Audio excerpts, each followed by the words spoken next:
Welcome to the Receiving Specimens from the Drop-Off Box training video. Today, we will be going over how to retrieve specimens from the drop-off box.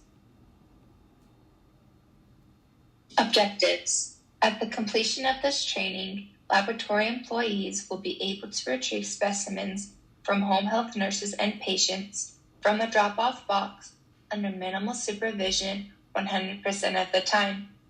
At the completion of this training, laboratory employees will be able to protect patient information by meeting patients at the laboratory door to keep them from walking into the laboratory and accidentally seeing other patient information on the drop-off log.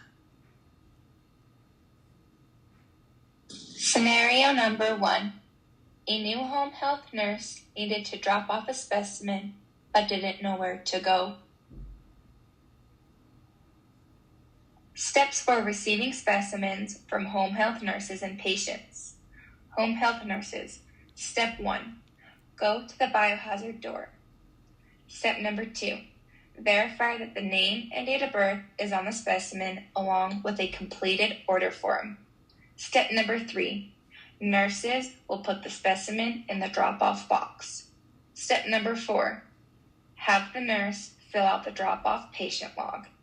Patients. Step number 1. Go to the biohazard door. Step number 2. Verify that the name and date of birth is on the specimen. If not, continue to step 3. Step number 3, or if it's not needed, have patients write their name and date of birth on their specimen. Step number 3, or step number 4, receive the specimen. Step number 1 for home health nurses. Nurses should already know about the drop-off box and how it's used. However, there's a lot of new nurses who bring specimens who don't know where it's at. The nurses will come to the front desk looking for assistance. The employees will have to meet them at the biohazard door to show them what to do for the next time they come. Step number 2. Make sure to ask the patient's name, date of birth, and there's an order to go with the specimen.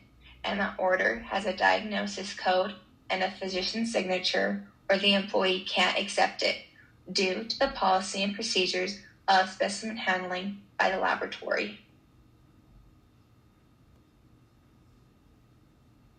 Step number 3.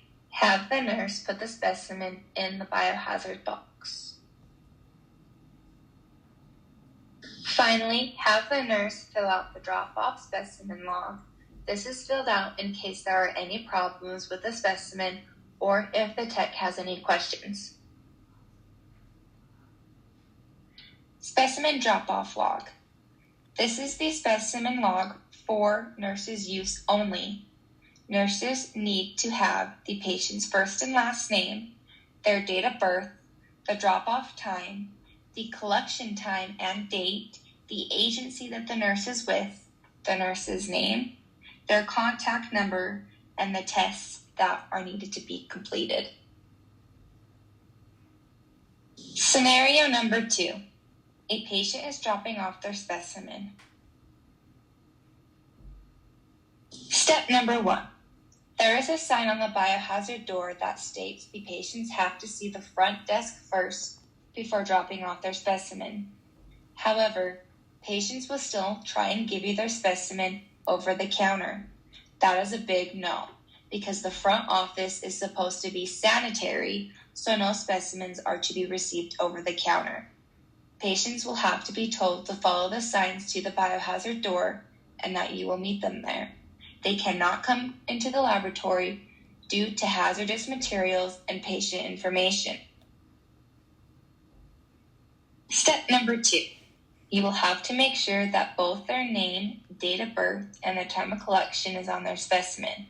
If their date of birth is not on their specimen, this will require an extra step because the laboratory cannot accept any specimens without both patient identifiers.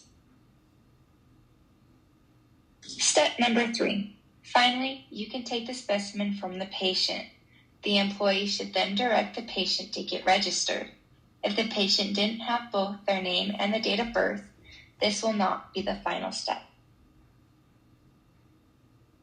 Step number 3, when there is no name or date of birth, and step number 4.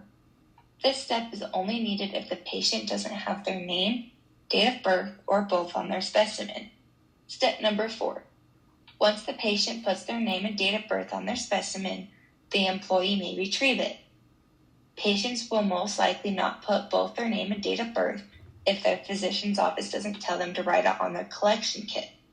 Some physician offices will give a sticker to the patient with both their name and date of birth.